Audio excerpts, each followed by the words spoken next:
നിങ്ങൾക്കെല്ലാവർക്കും എൻ്റെ പുതിയ വീഡിയോയിലേക്ക് സ്വാഗതം.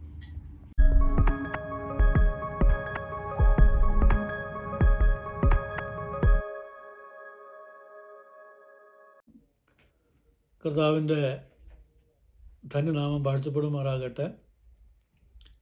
ഞാൻ അഭിഷേകം എന്നാൽ അന്യഭാഷ എന്ന ഒരു ടൈറ്റിലോടുകൂടി ചെയ്യുന്ന 5ാമത്തെ വീഡിയോ ആണ്. ഇതിന് പാർട്ട് 1, 2, 3, 4, 5 എന്ന് കൊടുത്തിട്ടുണ്ട്. ദയവായിട്ട് അത് കണ്ടിന്യൂസ് ആയിട്ട് കേൾക്കണമെന്ന് കേൾവിക്കാരോട് സ്നേഹത്തോട് ഓർപ്പിക്കും. നമ്മുടെ പല സംശയങ്ങളും ഉള്ളിൽ നിന്ന് മാറി നമ്മൾ ദൈവത്തിൻ്റെ അഭിഷേകത്തിലാണ്, നമ്മുടെ മേൽ ദൈവം തന്നിരിക്കുന്ന അഭിഷേകത്തിൻ്റെ വിവിധ തലങ്ങളെക്കുറിച്ച് മനസ്സിലാക്കാനും ചില പ്രിയപ്പെട്ടവർ അവരുടെ അറിവുകേടിൽ അജ്ഞതയിൽ നമ്മളോട് അഭിഷേകം പ്രാപിച്ചു എന്ന് ചോദിക്കുമ്പോൾ നമ്മുടെ മനസ്സിടിഞ്ഞു പോകാതെ ഒരു കോൺഫിഡൻസ് നമ്മുടെ അകത്തുണ്ടാകാൻ വേണ്ടി മാത്രം ചെയ്യുന്ന ഒരു വീഡിയോയാണ്. ഞാൻ ഈ കഴിഞ്ഞ 4 വീഡിയോകളായിട്ട് ആത്മാവിൻ്റെ വരങ്ങളെക്കുറിച്ചും അത് എങ്ങനെ വ്യത്യസ്തമായിട്ട് പലരിലും അതെങ്ങനെ ദൈവം പകുത്തു നൽകിയിരിക്കുന്നു, അതെങ്ങനെ ഒരു ശരീരം അതിൻ്റെ പല അവയവങ്ങൾ ഒരു പ്രവൃത്തിക്ക് വേണ്ടി എങ്ങനെ ഒരുമിക്കുന്നു, എങ്ങനെ അതിനെ ഏകോപിപ്പിക്കുന്നു, എങ്ങനെ അത് പല പ്രവൃത്തികൾ പല അവയവങ്ങളും വ്യത്യസ്തമായിട്ട് ചെയ്യുന്നു എന്നതിനെ പോലെ തന്നെ ദൈവത്തിൻ്റെ ആത്മാവിൻ്റെ വിവിധ പ്രവർത്തനങ്ങളെക്കുറിച്ച് വിവരിച്ച് പറഞ്ഞു. 4ാമത്തേതിൽ അതിൻ്റെ ഫലങ്ങളെക്കുറിച്ചും പറഞ്ഞു. ഈ വീഡിയോയ്ക്കകത്ത് ഞാൻ പറയാൻ ആഗ്രഹിക്കുന്നത് നമ്മുടെ കർത്താവായ യേശുക്രിസ്തു തൻ്റെ തിരുവായ്മൊഴിയാൽ പറഞ്ഞ ചില കാര്യങ്ങളെക്കുറിച്ചാണ്. ഫലം എന്ന വിഷയത്തെ ആസ്പദമാക്കി നമ്മൾ കർത്താവ് സംസാരിച്ചു. എവിടെയാണെന്ന് ചോദിച്ചാൽ പലയിടത്ത് പറഞ്ഞു. ഇന്ന് കർത്താവിൻ്റെ ഗിരിപ്രഭാഷണം മത്തായി സുവിശേഷം 5 മുതൽ 7 വരെയുള്ള ഈ 3 അധ്യായങ്ങൾ യേശുക്രിസ്തുവിൻ്റെ ഗിരിപ്രഭാഷണം എന്നാണ് അറിയപ്പെടുന്നത്. അതായത് കർത്താവ് ഗിരി എന്ന് പറഞ്ഞാൽ നമുക്കറിയാം മല അല്ലെങ്കിൽ പൊക്കമുള്ളൊരു സ്ഥലം, പർവ്വതം എന്നൊക്കെയാണ്. അപ്പം കർത്താവ് അല്പം ഉയർന്ന ഒരു സ്ഥലത്ത് ഇരിക്കുക, തൻ്റെ ചുറ്റും ഒരുപാട് ആൾക്കാർ കേൾവിക്കാരായിട്ട് വന്നു. അപ്പം യേശുക്രിസ്തു ഒത്തിരി പ്രഭാഷണം ചെയ്തിട്ടുള്ള ഏറ്റവും ദൈർഘ്യമേറിയ പ്രഭാഷണമാണ് ഈ ഗിരിപ്രഭാഷണം. ആ സ്ഥലത്തിൻ്റെ പ്രത്യേകത കൊണ്ടാണ് അങ്ങനെ പേര് വന്നത്. എന്നാൽ ഇതിന് ടൈറ്റിൽ ഇപ്പോൾ ഇംഗ്ലീഷ് ബൈബിളിൽ കൊടുക്കുന്ന ടൈറ്റിൽ ബിയാറ്റിറ്റ്യൂഡ്സ് എന്നാണ്. ബിയാറ്റിറ്റ്യൂഡ്സ്, ആറ്റിറ്റ്യൂഡ് എന്ന് പറഞ്ഞാൽ മനോഭാവം എന്നാണ്. ബിയാറ്റിറ്റ്യൂഡ്സ് എന്ന് പറഞ്ഞാൽ നമ്മുടെ മനോഭാവം എങ്ങനെ ആയിരിക്കണം. അപ്പോൾ ഇവിടെ കർത്താവ് മുഴുവനും പറഞ്ഞിരിക്കുന്നത് നമ്മുടെ മനോഭാവം എങ്ങനെ ആയിരിക്കണം, നമ്മൾ പ്രാർത്ഥിക്കുമ്പോൾ നമ്മുടെ മനോഭാവം എങ്ങനെ ആയിരിക്കണം.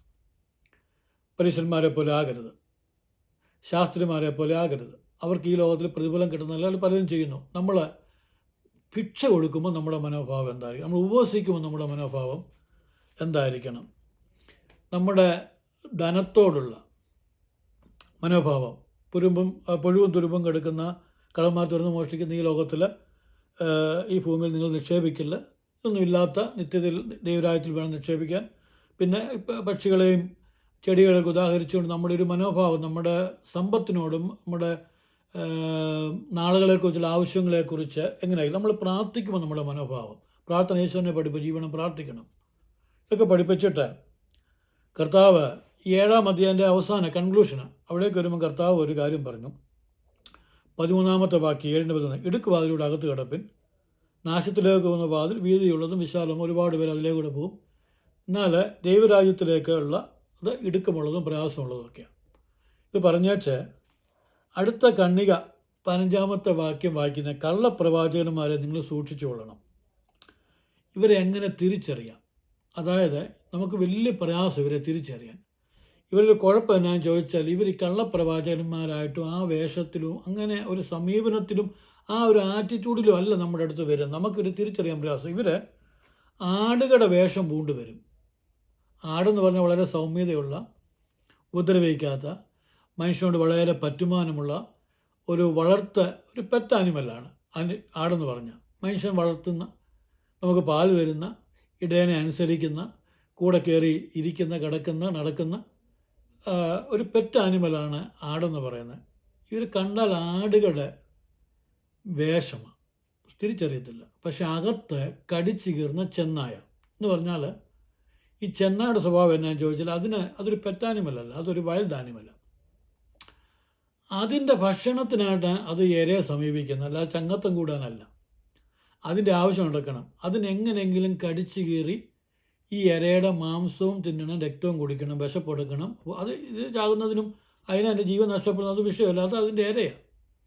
പ്രിയമുള്ളവർ, ഇന്ന് അനേക കള്ളപ്രവാചകന്മാരും പലരും ഇന്ന് ശരിക്കും പറഞ്ഞാൽ പല വിശ്വാസികളും അവിടെ ഇരയാണ്. നമ്മുടെ ഗുണത്തിനോ നമ്മുടെ നന്മയ്ക്കോ ഒന്നുമല്ല, അവരുടെ പോക്കറ്റ് നിറയണം. എങ്ങനെയെങ്കിലും നീ അധ്വാനിക്കുന്ന 500 രൂപ ആയിട്ട് അവൻ്റെ പോക്കറ്റിലെത്തണം. അതിനുള്ള സകല തന്ത്രം അവർക്കറിയാം. ഞാൻ ആരെയും വിമർശിക്കുക കുറ്റം പറയില്ല. പൊതു കാര്യം, യേശു പറഞ്ഞ കാര്യം പൊതുവായ കാര്യം പറയാവാ. ഇത് 10 ദിവസം പറഞ്ഞിട്ടുണ്ട്. അപ്പോൾ എന്നിട്ട് പറഞ്ഞു, നിങ്ങളിവരെ എങ്ങനെ തിരിച്ചറിയാൻ പറ്റും?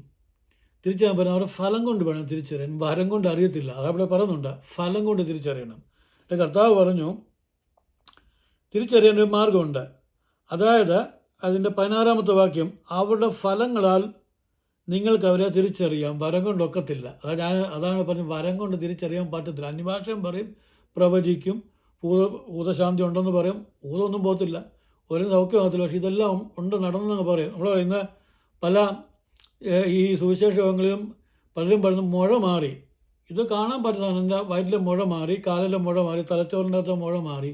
ഇവിടെ ഒരാൾ പറഞ്ഞു കേട്ടു, നടക്കാൻ വയ്യാത്തൊരു കുഞ്ഞൊരു ഭക്ഷണം കഴിച്ച് കണ്ടാൽ മതി, ഞാൻ അതിനെ കൊണ്ടുവരാം, വീൽ ചെയർ എത്തി സൗഖ്യമാക്ക്.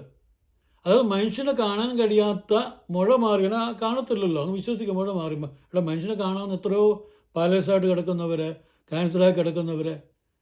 അപ്പോൾ ഇത് ഇങ്ങനെ ഉള്ള സംഭവങ്ങളൊക്കെ പറഞ്ഞുകൊണ്ട് മനുഷ്യനെ പറ്റിക്കുന്ന വലിയൊരു സമൂഹം. അതായത് ശരിക്കും പറഞ്ഞാൽ ഇതിനെ ഒരു ഗ്ലോബൽ ഒരു ബിസിനസ്സാക്കി, സുവിശേഷത്തിന് മറവില്ല, ബൈബിളിൽ തന്നെ പറഞ്ഞിരിക്കുന്ന കാര്യമാണ്. ഇതിനെ ഒരു ഉപജീവന മാർഗമാക്കി, ആദായ സൂത്രമാക്കി, വളരെ വശീകരണ വാക്കുകൾ പറഞ്ഞുകൊണ്ട് സ്ത്രീകൾ മാത്രമുള്ള വീട് നൂർന്ന് കിടന്നുകൊണ്ട് അവരെ വശത്താക്കി. അതായത് പല കാര്യങ്ങൾ സാധിച്ചെടുക്കാൻ വേണ്ടി പല കാര്യങ്ങൾ പ്രാർത്ഥന വെക്കണം, ഉപസിക്കണം, മോൻ്റെ മുഖം എന്നാ വല്ലാതെ വാടിയിരിക്കുന്ന കൈനോട്ടക്കാരെ പോലെ തത്വ പറയുന്ന പോലെ ചീട്ടെടുത്ത് പലരും ഇറങ്ങിയിരിക്കുക. ആ ഒരു വല്ലാത്ത തലമുറ ജീവിക്കുന്ന. കർത്താവ് പറഞ്ഞു ഫലം കൊണ്ട് തിരിച്ചറിയണം. എങ്ങനെയാണ്? മുള്ളുകളിൽ നിന്ന് മുന്തിരിപ്പലവും ഞെരിഞ്ഞിൽ നിന്ന് അത്തിപ്പഴവും ആരെങ്കിലും പറിക്കുമാറുണ്ടോ എന്ന് പറഞ്ഞാൽ, വൃക്ഷം അത് തരുന്ന ഫലം വൃക്ഷത്തിൻ്റെ ഫലമാണ്. മാവ് തരുന്നത് അതിൻ്റെ ഫലമാണ്. മാവ് ഒരിക്കലും ചക്ക തരത്തില്ല, പ്ലാവ് ഒരിക്കലും മാങ്ങയും തരത്തില്ല. അപ്പം കർത്താവ് ഇവിടെ അവിടുത്തെ ചില വൃക്ഷങ്ങൾ ഉദാഹരിച്ച് പറഞ്ഞു.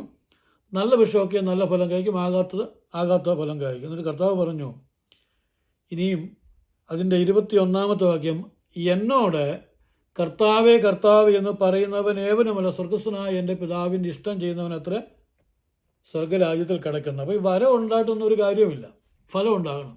നമ്മൾ ഭയങ്കരം പ്രാർത്ഥന വീരന്മാരായി ഭയങ്കര പ്രാർത്ഥന, എന്നോട് കർത്താവേ കർത്താവേ എന്ന് പറയുന്നവൻ ഏവനുമല്ല, എൻ്റെ ഇഷ്ടം ചെയ്യുന്നവനാണ് സ്വർഗരാജ്യത്തിൽ കിടക്കുന്നത്. കർത്താവ് പറഞ്ഞു ഒരു കൂട്ടം ആൾക്കാർ, അതായത് 22-ാമത്തെ വാക്യം ശ്രദ്ധിച്ച് കേൾക്കണം. കർത്താവേ കർത്താവേ എന്ന് പറഞ്ഞാൽ ഇവർ കർത്താവുമായിട്ട് ബന്ധമുള്ളൊരു കൂട്ടമാണ്. നിന്റെ നാമത്തിൽ ഞങ്ങൾ പ്രവചിക്കുകയും നിന്റെ നാമത്തിൽ ഭൂതങ്ങളെ പുറത്താക്കുകയും നിന്റെ നാമത്തിൽ വളരെ വീര്യപ്രവൃത്തികൾ പ്രവർത്തിക്കുകയും ചെയ്തില്ലയോ എന്ന് പലരും ആ നാളിൽ എന്നോട് പറയും. ഞാൻ അവരോട്, ഞാൻ ഒരു നാളും നിങ്ങളെ അറിഞ്ഞിട്ടില്ല, അധർമ്മം പ്രവർത്തിച്ചതിൽ എന്നെ വിട്ടുപോകുമെന്ന് തീർത്ത് പറയും. ഇത് ഭയങ്കര കൺഫ്യൂഷൻ ഉളവാക്കുന്ന ഒരു കാര്യമാണ് കർത്താവ് പറഞ്ഞത്. ഈ ഫലത്തെക്കുറിച്ച് പറഞ്ഞിട്ട് കർത്താവ് പറഞ്ഞു ആ നാളെന്നാണെന്ന് മത്തായി 25-ാമത്തെ അധ്യായത്തിൽ രേഖപ്പെടുത്തിയിട്ടുണ്ട്. കർത്താവിൻ്റെ സന്നിധിയിൽ ന്യായം വിധിക്കപ്പെടുന്ന, പ്രതിഫലം കൊടുക്കുന്ന, ദൈവരാജ്യ പ്രവേശനം ദൈവം വെച്ചിരിക്കുന്ന ആ വ്യവസ്ഥാപിതമായ ദിവസത്തിങ്കൽ, ആ ന്യായ ദിവസത്തിങ്കൽ ഒരു സമൂഹം, ഒരു കൂട്ടം ആൾക്കാർ വന്നിട്ട് പറയുകയാണ്, ഞങ്ങൾ നിൻ്റെ നാമത്തിൽ, യേശുക്രിസ്തുവിൻ്റെ നാമത്തിൽ ഞങ്ങൾ പ്രവചിച്ചു. കർത്താവ് പറഞ്ഞു ഓൾ റൈറ്റ്, ഞാൻ പറഞ്ഞില്ല, എൻ്റെ നാമത്തിൽ അല്ലെന്ന് കർത്താവ് ഇവിടെ പറഞ്ഞില്ല. റൈറ്റ്, നീ ചെയ്ത് വളരെ നല്ല കാര്യം, നീ എൻ്റെ നാമത്തിൽ പ്രവചിച്ചു. ഞങ്ങൾ ഭൂതങ്ങളെ പുറത്താക്കി, ഭൂതങ്ങൾ ആളിനെ വിട്ടുപോയി, വലിയ വീര്യപ്രവൃത്തി ഞങ്ങൾ ചെയ്തു. കർത്താവ് അതൊന്നും നിഷേധിച്ചില്ല, ഇതെല്ലാം നടന്നു. പക്ഷേ കർത്താവ് പറയാം, ഞാൻ നിങ്ങളെ ഒരു നാളും അറിഞ്ഞിട്ടില്ല. കാരണം അധർമ്മം, ധാർമ്മികമല്ല. അതായത് 3 നിയമങ്ങളുണ്ട്. ധാർമ്മിക നിയമമുണ്ട്, പിന്നെ സാമൂഹിക നിയമമുണ്ട്, ആചാരപരമായ നിയമങ്ങളുണ്ട്. ബൈബിൾ പഠിക്കുമ്പോൾ എത്തിക്കൽ ലോസ്, ധാർമ്മിക നിയമങ്ങൾ. അധർമ്മം, ധർമ്മമല്ലാത്ത പ്രവചനം എന്നെ വിട്ടുപോകുവിൻ. അപ്പോൾ ഇവർക്ക് ഈ വരമെല്ലാം ഉണ്ട്, പക്ഷേ ഫലമില്ലായിരുന്നു.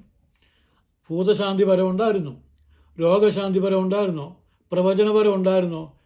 എന്നോട് കർത്താവേ കർത്താവേ എന്ന് പറഞ്ഞാൽ വളരെ പ്രാർത്ഥന സമയമെടുത്ത് പ്രാർത്ഥിക്കുന്നവരും ഉപവസിക്കുന്നവരും കർത്താവിൻ്റെ വേണ്ടി വലിയ പ്രവർത്തിക്കുന്നവരൊക്കെയായിരുന്നു. പക്ഷേ ഇവർക്ക് മാത്രം കർത്താവിനെ അറിയാം. ഒരു വൺ വേ ട്രാഫിക് പോകണമൊക്കെ കർത്താവിനെ അറിയത്തില്ല.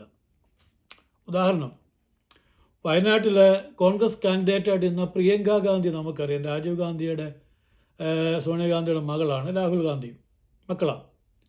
നമ്മൾ നാളെ ഡൽഹിയിൽ ചെന്നിട്ട് പ്രിയങ്ക ഗാന്ധി, ഞാൻ റാന്നിയിൽ എൻ്റെ സ്വദേശം അങ്ങ് പറഞ്ഞതേ ഉള്ളൂ, എൻ്റെ സ്വദേശം റാന്നിയാണ്, ഞാൻ ഇന്ന വീട്ടിലെ ഇന്നാടെ മകനാണെന്ന് പറഞ്ഞാൽ അവർ ചോദിക്കും ഹു ആർ യു, എനിക്കിതിനെ അറിയത്തില്ല.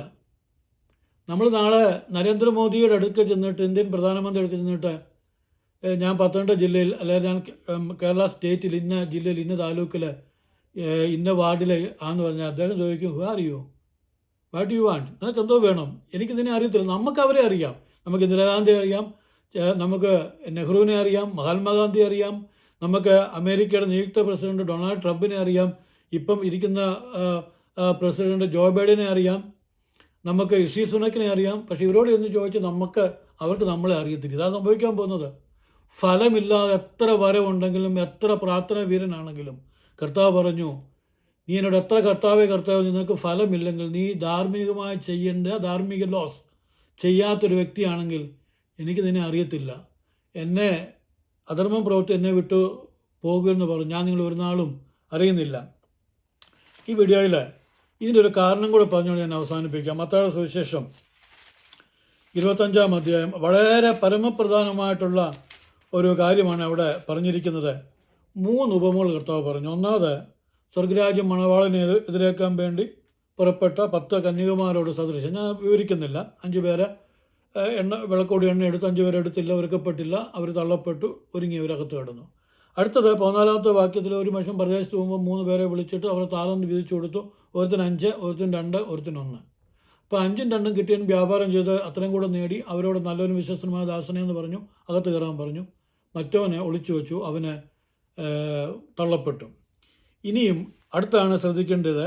31-ാമത്തെ, മനുഷ്യപുത്രൻ തന്റെ തേജസ്സോടെ സകല വിശുദ്ധന്മാരുമായി വരുമ്പോൾ അവൻ തേജസ്സിന് സിംഹാസനത്തിൽ ഇരിക്കും, സകല ജാതികളെയും അവൻ്റെ മുമ്പിൽ കൂട്ടും.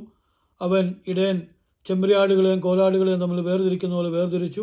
ചെമ്മരിയാടുകളെ തൻ്റെ വലത്തും കോലാടുകളെ തൻ്റെ ഇടത്തും നിർത്തും. രാജാവ് വലത്തുള്ളവരോട് അരുളി ചെയ്യും, എൻ്റെ പിതാവിനാൽ അനുഗ്രഹിക്കപ്പെട്ടവരെ വരുവിൻ, ലോകസ്ഥാപനം മുൻപേ നിങ്ങൾക്ക് ഒരുക്കപ്പെട്ടിരിക്കുന്ന ഈ സന്തോഷത്തിലേക്ക് പ്രവേശിച്ചു. എന്താണ് ഇവിടെ സംഭവിക്കുന്നത്? ഇവിടെ ന്യായവിധിയെക്കുറിച്ച് കർത്താവ് പറഞ്ഞു. എങ്ങനെ ന്യായം വിധിക്കും? മനുഷ്യപുത്രൻ വന്ന് തേജസ്സിന് സിംഹാസനത്തിൽ ഇരുന്നു കൊണ്ട് സകല ജാതികളെയും തൻ്റെ മുമ്പിൽ കൂട്ടും, 2ആയിട്ട് തിരിക്കും. ഒരു കൂട്ടത്തെ വലത്ത് ഭാഗത്ത് നിർത്തും, ഒന്നിനെ ഇടത്ത് നിർത്തും. അതായത് വലത്ത് ഭാഗത്ത് നിൽക്കുന്ന ആട്ടിൻകൂട്ടം എന്ന് പറഞ്ഞിരിക്കുന്നത് ചെമ്മരി ആട്ടിൻകൂട്ടം, ഇടത്ത് നിൽക്കുന്നത് കോലാട്ടിൻകൂട്ടം. എന്നിട്ട് ഈ വലത്ത് നിൽക്കുന്ന ചെമ്മരിയാട്ടിൻകൂട്ടത്തോട് പറഞ്ഞു, നിങ്ങൾ എൻ്റെ പിതാവിനാൽ അനുഗ്രഹിക്കപ്പെട്ടവരെ, ലോകസ്ഥാപനം മുതൽ നിങ്ങൾക്ക് വേണ്ടി റിസർവ് ചെയ്ത് വെച്ചിരിക്കുക ഈ സ്വർഗരാജ്യം, നിങ്ങളവിടെ കയറിക്കോളാൻ പറഞ്ഞു. ഇടത്ത് നിൽക്കുന്ന കോലാട്ടിൻകുട്ടി കൂട്ടത്തോട് കർത്താവ് പറഞ്ഞു, അവരോട് പറഞ്ഞു, ഞാൻ നിങ്ങളെ അറിയുന്നില്ല, ഇവരെ ഏറ്റവും പുറത്തുള്ള നിത്യദണ്ഡന തള്ളിയിടാൻ വേണ്ടി പറഞ്ഞു. ഈ 2 കൂട്ടരും കർത്താവിനോട് ചോദ്യം ചോദിച്ചു.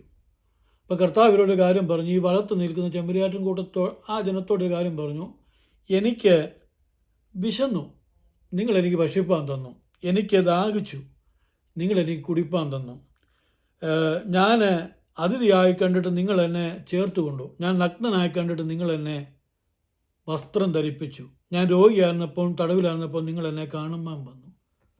അപ്പം ഈ വലത്ത് നിൽക്കുന്ന ചെമ്മരിയാട്ടൻ കൂട്ടം എന്ന് വിശേഷിപ്പിച്ച ഈ ജനത, ഈ സമൂഹം ചോദിക്കുകയാണ്, കർത്താവേ ഇതൊക്കെ ഞങ്ങൾ എപ്പോഴാണ് ചെയ്തത്?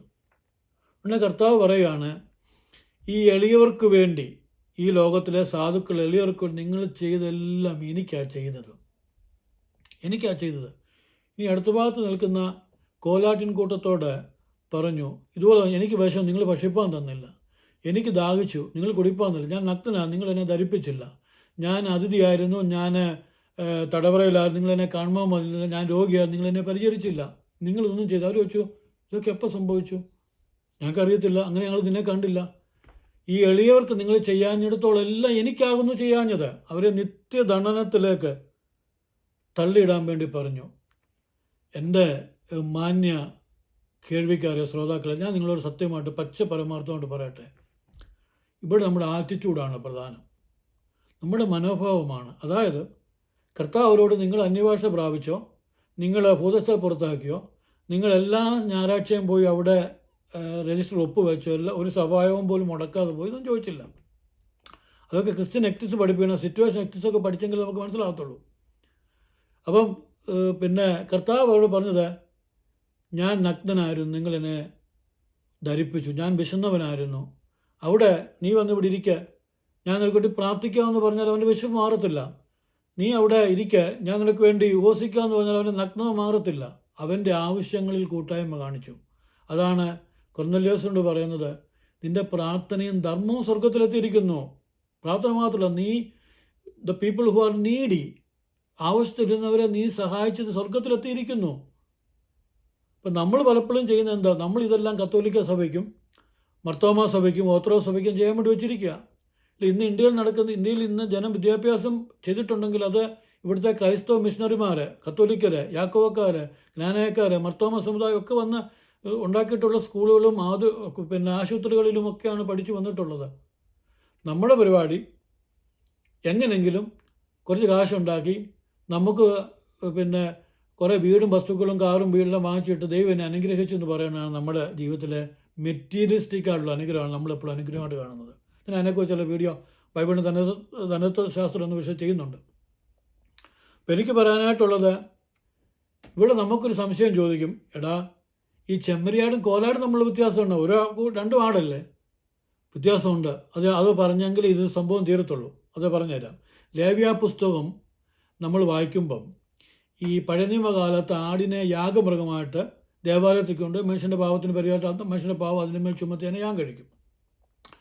അപ്പം ഈ ചെമ്മരിയാട് കോലാട് ഏതുമാകാം യാഗം കഴിക്കാൻ. അതിനകത്ത് ഒറ്റ നിയമമേ ഉള്ളൂ, 1 വയസ്സ് പ്രായമുള്ളതും ഊനമില്ലാത്തതുമായ ആ നാട്ടിൻകുട്ടി ആയിരിക്കണം.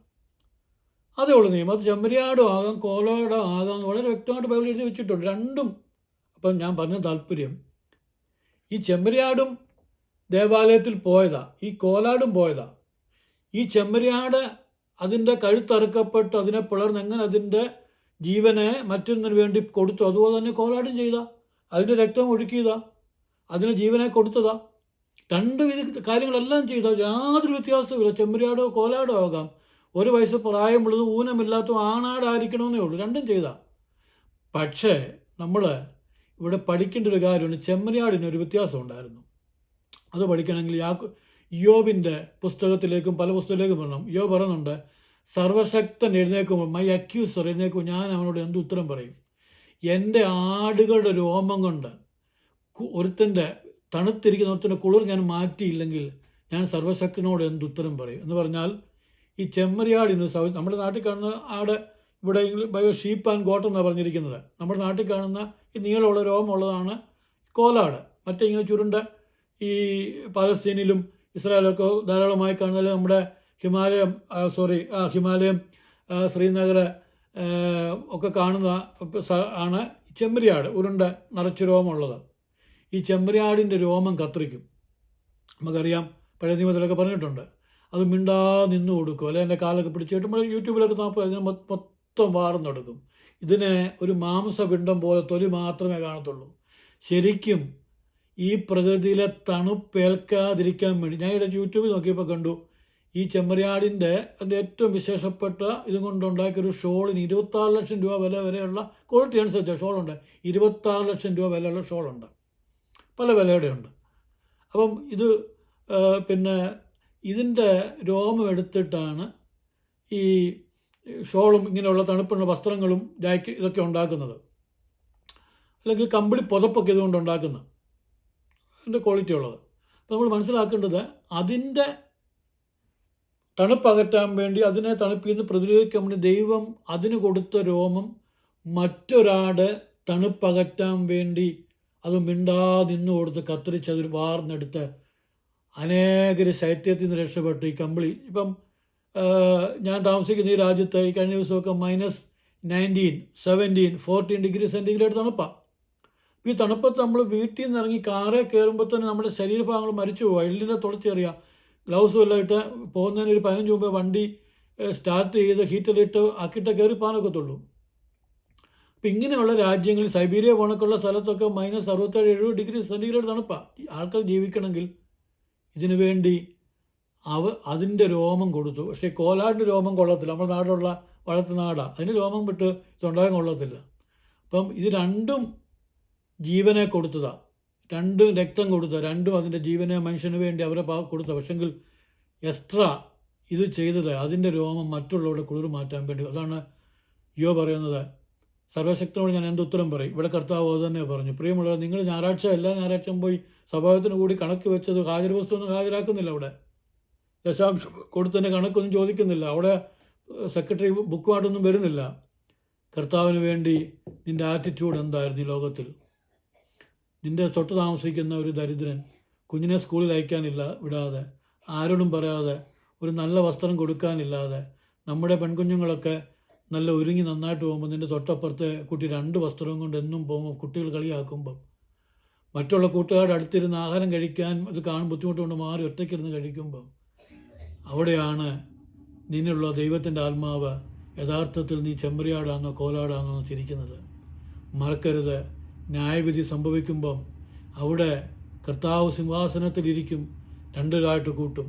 അവിടെ നമ്മൾ തള്ളപ്പെട്ടു പോകേണ്ട ഇത് തന്നെയാണ് കർത്താവ് ലൂക്കോസിന് സുവിശേഷം 10-ാമത്തെ അധ്യായത്തിൽ ഒരു ന്യായശാസ്ത്രി കൊണ്ട് കർത്താവിന് ചോദിച്ചു, ഗുരു, ഞാൻ നിത്യവും പ്രാപിപ്പാൻ എന്തോ ചെയ്യണം? ഒറ്റ ചോദ്യമാണ്, എന്താണ് ഞാൻ ചെയ്യേണ്ടത്? What I have to do for eternal life? നിത്യജീവൻ പ്രാപിപ്പാൻ ഞാൻ എന്തോ ചെയ്യണം? കർത്താവ് പറഞ്ഞു, പിന്നെ ഈ ഇതിനകത്ത് പറഞ്ഞിരിക്കുന്ന 10 കൽപ്പനകളൊക്കെ ഞാൻ അതെല്ലാം കൊച്ചിലോട്ടെല്ലാം അനുസരിക്കുന്നുണ്ട്, എല്ലാം ചെയ്യുന്നുണ്ട്. കർത്താവ് പറഞ്ഞു, നിൻ്റെ ദൈവമായ കർത്താവിനെ നീ പൂർണ്ണ ഹൃദയത്തോടും പൂർണ്ണ ആത്മാവോടും പൂർണ്ണ മനസ്സോടും കൂടെ സ്നേഹിക്കണം, നിൻ്റെ കൂട്ടുകാരൻ നിന്നെപ്പോലെ സ്നേഹിക്കണം. 2 കാര്യങ്ങൾ. അതാണ് യാക്കോബിൻ ലേഖനത്തിൽ പറഞ്ഞിരിക്കുന്നത്. സകല ന്യായപ്രമാണം ഈ രാജകീയ ന്യായപ്രമാണം ഒതുക്കപ്പെട്ടിരിക്കുക. അതായത് ഏകദേശം 618 ന്യായപ്രമാണമുണ്ട്. അതെല്ലാം കൂടി 2 ഒതുക്കി രാജകീയ ന്യായപ്രമാണം എന്ന് പറഞ്ഞിരിക്കുന്നത്. ഒന്ന് 50%, 50%.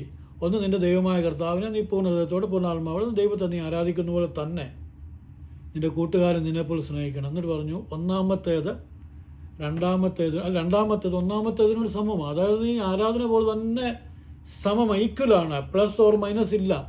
അതായത് ഗ്രേറ്റർ ദാൻ ലെസ് ദാൻ ഇല്ല, ഏതാണ് വലുത് ചെറുതില്ല. ഒന്നാമത്തേതിന് എത്രമാത്രം പ്രാധാന്യമുണ്ടോ അത് 50% ആണെങ്കിൽ ഇതും 50% നീ കൂട്ടുകാരനെ സ്നേഹിക്കുക. അപ്പോൾ ഉടനെ പുള്ളി ചോദിച്ചു, ആരാണ് എൻ്റെ കൂട്ടുകാരൻ? അതിന് കർത്താവ് കൊടുത്ത മറുപടി, നിത്യവും പ്രാപിപ്പാൻ വേണ്ടി ഞാൻ എന്ത് ചെയ്യണമെന്ന് ചോദിച്ച ചോദ്യത്തിനടുത്ത മറുപടിയാണ് നല്ല ശമരിയക്കാരൻ്റെ ഉപമ. ഒരുത്തനെ യെരുശലേം യെരിഹോവിലേക്ക് യാത്ര ചെയ്തു. പോകുന്ന വഴി കള്ളന്മാർ പിടിച്ച് മുറിവേൽപ്പെട്ടനായി അവനെ ഉപേക്ഷിച്ചിട്ട് അവൻ്റെ എല്ലാം എടുത്തുകൊണ്ട് പോയി. അവൻ അർദ്ധപ്രാണനായിട്ട് കിടക്കുക, മരണാസനായിട്ട് കിടക്കുക. ഒരു പുരോഹിതൻ വന്നു. പുള്ളി പറഞ്ഞു, എനിക്ക് സമയമില്ല, വഴി മാറിയേ കടന്നുപോയി. ഒരു ലേവ്യൻ വന്നു. പുള്ളിയും പറഞ്ഞു, എനിക്ക് സമയമില്ല, എനിക്ക് അത്യാവശ്യം പോകേണ്ടതാ, ആ പുള്ളി അവിടെ കിടക്കട്ടെ, അല്ല അടുത്ത ആൾ നോക്കും. പുള്ളി പോയി, അവർ ഡ്യൂട്ടിക്ക് പോയി. മൂന്നാമതായിട്ട് ശമരിയക്കാരൻ വന്നു. യഹൂദന്മാരുമായിട്ട് ഐത്തമുള്ളവനാ, യഹൂദന്മാരെ ഇവനുമായിട്ട് സംസർഗമില്ല. അവനെങ്ങാണ്ട് ദൂരയാത്രയ്ക്ക് വന്നവനാ. അവൻ്റെ വാഹനപുറത്ത് നിറങ്ങി നോക്കി ഇവൻ മരിക്കാറായി കിടക്കുക, അർദ്ധപ്രാണനായി കിടക്കുക. ഇവൻ്റെ ആവശ്യത്തിന് വേണ്ടി വെച്ച പൈസ, ഇവൻ്റെ ഫസ്റ്റ് എയ്ഡ്, നമ്മളിപ്പം ദൂരയാത്ര ചെയ്യുമ്പോൾ നമ്മളിപ്പം പനിക്കും വയറ്റിളക്കത്തിനും തലവേദനയ്ക്കും ഉള്ള മരുന്നുകളും ബാൻഡേഡൊക്കെ കരുതുന്ന പോലെ എന്തെങ്കിലും ഇവന് വേണ്ടിയിട്ടുള്ള എണ്ണയും ആവശ്യം വന്ന അതെടുത്ത് ഇവൻ്റെ മുറിയിൽ വെച്ച് കെട്ടി അവൻ്റെ വാഹനമോ മൃഗത്തിൻ്റെ പുറത്ത് കയറ്റി ഇരുത്തി ഇവനെ ഒരു സത്രത്തേക്ക് ഉണ്ടാക്കി അതിൽ പറഞ്ഞു, ഞാനൊരു സ്ഥലം വരെ പോവാം, എൻ്റെ കയ്യിൽ ഉള്ള ഇത്രയും പൈസ തരാം, അധികം ചിലവാക്കി തിരിച്ചു വരുമ്പം തരാം. കർത്താവ് ചോദിച്ചു, ഇവരാരാ നിൻ്റെ കൂട്ടുകാരൻ? മറ്റവരെ ഭയങ്കര ശുശ്രൂഷ ചെയ്യുന്നവരാ. പുരോഹിതൻ ഒറ്റ ഞായറാഴ്ച മുടങ്ങാതെ ശുശ്രൂഷ ചെയ്യുന്ന പുരോഹിതനാണ്. മറ്റേ പുള്ളി പിന്നെ കർത്താവിന് വേണ്ടി ദൈവത്തിന് വേണ്ടി മാറി നിന്ന ലേവ്യ ഗോത്രത്തിൽ ദൈവം മാറ്റി നിർത്തി പുരോഹിതന്മാർക്ക് വേണ്ടി മാറ്റി വെച്ച ഗോത്രമാണ് ലേവ്യ ഗോത്രം. അതായത് ഈ കാളയുടെ പ്രതിമയെ നമസ്കരിക്കാതിരുന്ന ഗോത്രമാണ് ലേവ്യ ഗോത്രം.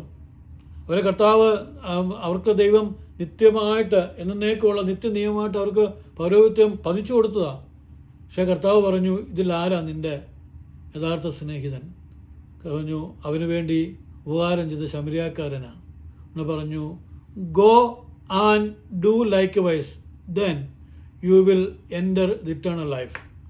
നീയും പോയി അങ്ങനെ പ്രസംഗിക്കാമെന്നല്ല, നീയും പോയി 10 പേരോട് പറയാൻ വേണ്ടി നീയും പോയി അങ്ങനെ ചെയ്യുക, എന്നാൽ ജീവനിൽ കിടക്കും. അവന് ചോദ്യം, ഗുരു, ഞാൻ നിത്യജീവൻ പ്രാപിപ്പാൻ വേണ്ടി എന്ത് ചെയ്യണം?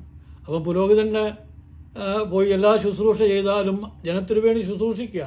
മറ്റവൻ ശുശ്രൂഷ ഏൽക്കുന്ന ദൈവത്തിൻ്റെ ദൈവീയ ഗോത്രത്തിൽപ്പെട്ടവനാണ്.